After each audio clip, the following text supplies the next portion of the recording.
Hello, welcome. I'm Kate from What Kate Made and welcome to my messy craft room. I want to talk to you today about slow stitching. It's something I've just come across quite recently and it quite appeals to me. I do like to reuse and recycle quite a bit. I have lots of pieces of fabric and buttons and beads and all sorts of things that I've reclaimed from various sources.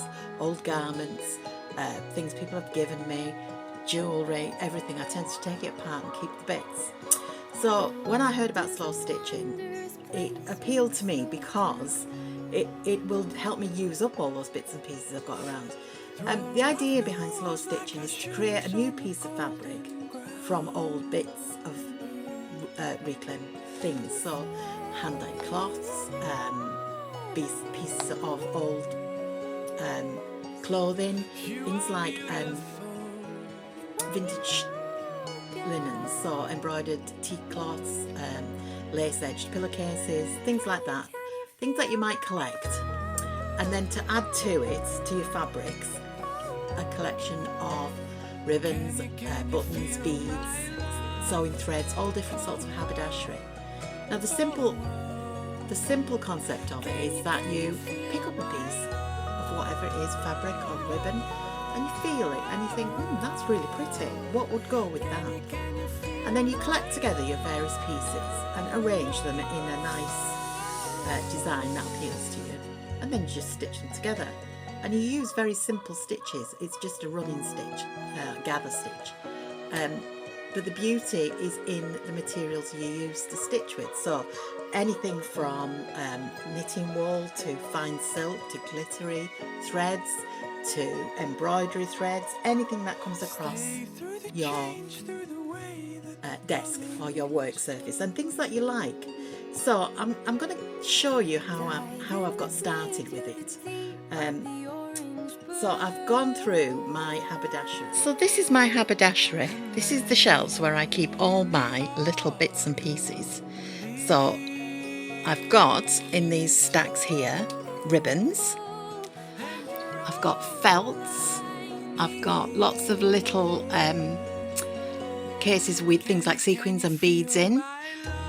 Over there in that corner, that huge big crate is full of beads. And because I've been using it, down here is my button box. In there are jars with all different coloured buttons in. In the next box there is a collection of charms. There's also a lot of mess. So that is my haberdashery. So I have quite a few things to choose from. The next thing you need to decide is a colour. So what colour are you going to use for your selection? So when I started to think about this, I did go through my collection of fabrics first, and it led me to realise that a lot of the concept behind slow stitching is to just go with the flow, to just do it randomly, and I don't do random very well. So I decided that for me, personally, I'd be better curating a little collection around a theme, and I went with colour. So what I've done is gathered together some similarly coloured items. I'm just going to swing the camera around a little bit. So here you can see I've got various fabrics. So I've got a collection of, this is for blue, so I've got a collection of blue and white fabrics. I've got some vintage linens. This is a pillowcase, so you can see it's quite stained there. However, it's got this beautiful border which is blue. I'm going to use that, just the border. The fabric I'll never use for something else. I've come across a few ribbons out of my collection that I quite liked. Haven't really gone through the ribbon jar yet. I keep I've got my jar of buttons. I've also got a jar of ribbons. I'm very colour coordinated. I've also got a selection of cotton fabrics that are reclaimed. That one isn't. That one's a fat quarter. That was a tea towel. Just an odd bit. A shirt sleeve. And another shirt and another shirt. I'm quite fond of shirts because they get lots of nice fabric in shirts, and it's usually quite good quality, and it's usually nicely patterned, mostly men's shirts. So those are the way I've worked it. I've decided to just go with the flow and put it together, but I can't be too random because of the way I work. Now you might be asking, what can you make with your slow stitching? This is my first piece and I'm very, very pleased with it. It is a wall hanging and it was the cream and brown selection that I picked out. I've had these little wooden knitting needles that I think I got in a kit and never ever used. I'm not much of a knitter, but they make ideal hangers for my wall hanging. So I've got buttons, charms, braids, beads, and everything is just placed on and then attached. And there's no straight edges unless it's manufactured with a straight edge. And I've just gone with, well, that looks nice. So that's the sort of thing you can make. It doesn't have to be something like this. That's more of a decor item. You can make little bags for toiletries, for presents. You can make, the one thing I'm quite keen on is maybe a book cover. I have a lot of notebooks where I keep my designs and patterns. And I do like to have a decorated notebook. So let's have a look at how we prepare our little curated collection. So the first thing I went for was big pieces of fabric in my fabric cupboard. I just took out sections of them. So in here I've got, that is part of a little bag that a flannelette sheet came in. So that's white flannelette, which is really nice. It's very soft, fluffy. This is part of a beach wrap, I forget what you call them, sarong. That I picked up at a charity shop, so that's nice, and it's a gauzy material, so that the gauzy materials are really nice for overlaying. This is part of a shirt, which is a nice sort of bluey green colour. That's an old sheet, pale blue. You can see it's still got the edges where it was fitted. Some more gauzy materials, bit of denim, because that's quite nice. That's just blue poly cotton. That's lining fabric from a skirt.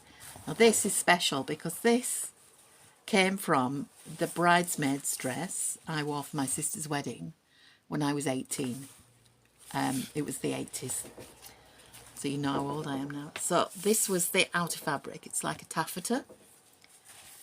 And this is the lining fabric, which you can see has changed colour a little bit. Now that is because it hung in a wardrobe for years and years and never came out, and it faded it to that sort of purpley hue, which is really nice. So those are my kind of dressy fabrics out of my big fabric cupboard. I've already shown you this pile here, which are all cottons and bits of recycled. So you've got quite a nice selection of silky fabrics and quite a nice selection of cottons. So next thing, threads. I decided with the blue I wanted to team white. This is a crochet cotton that I was given. I very rarely use it. It's very, very fine, but it makes it's really nice for this, so that could do your gathering stitches. I've also got some of this pearl embroidery threads. Again, I get them because I crochet a lot. This one is purple. There's only a little bit of it left, but that's the good thing about this, is using up all these odds and ends. There isn't enough to do something else with. And I have two very similar but different blues. Now, ribbons, as I said before, I haven't really gone through the ribbons yet. I had this this reel of gross grain ribbon. Well, this is good because it doesn't fray as much as an acrylic ribbon would. And this lovely little gingham one, I don't know whether you can see that, let me get it out. Did you notice the pin? This is how I store ribbons.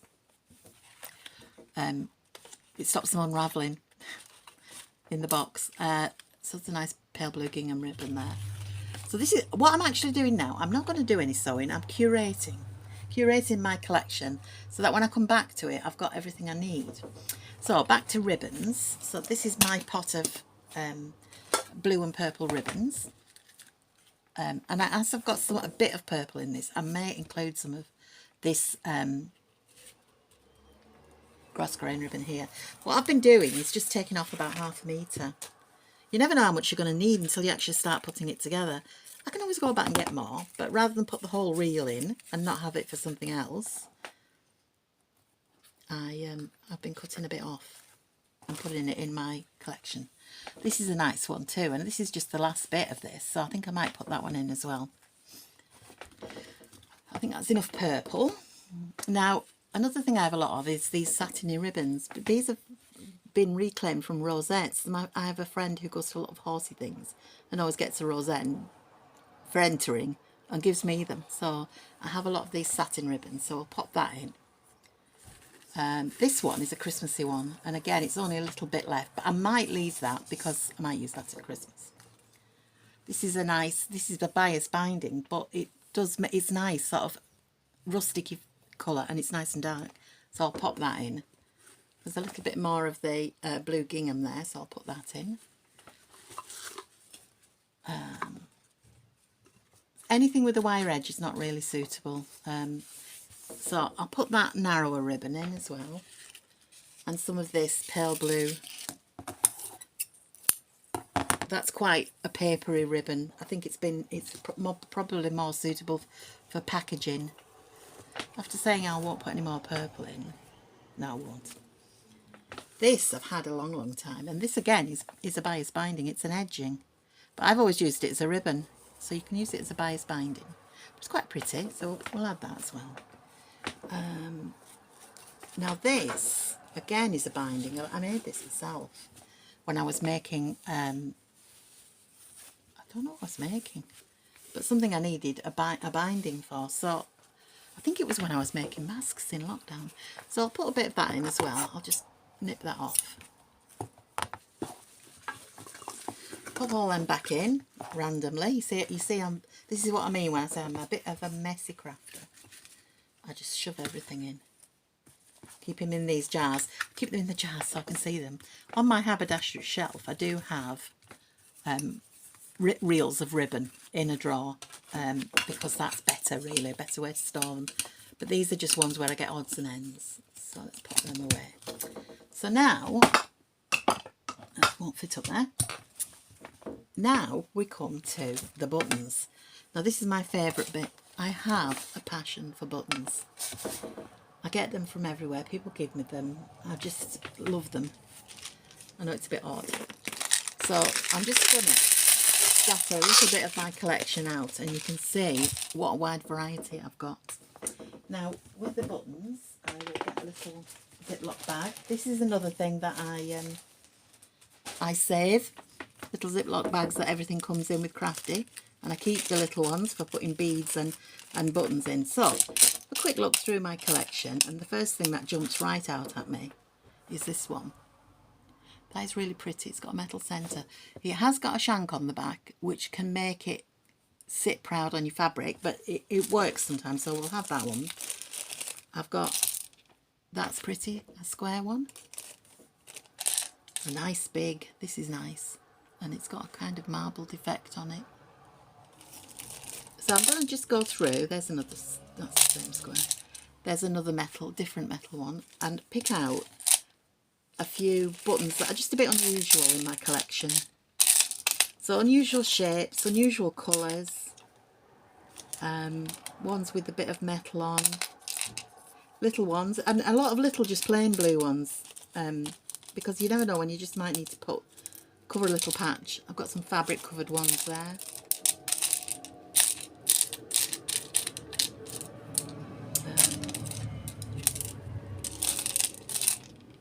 Maybe have a few turquoisey ones, and I haven't even really got the whole jar out. There's so many nice ones just in this selection. So I've got my little collection of buttons to go in my curated collection.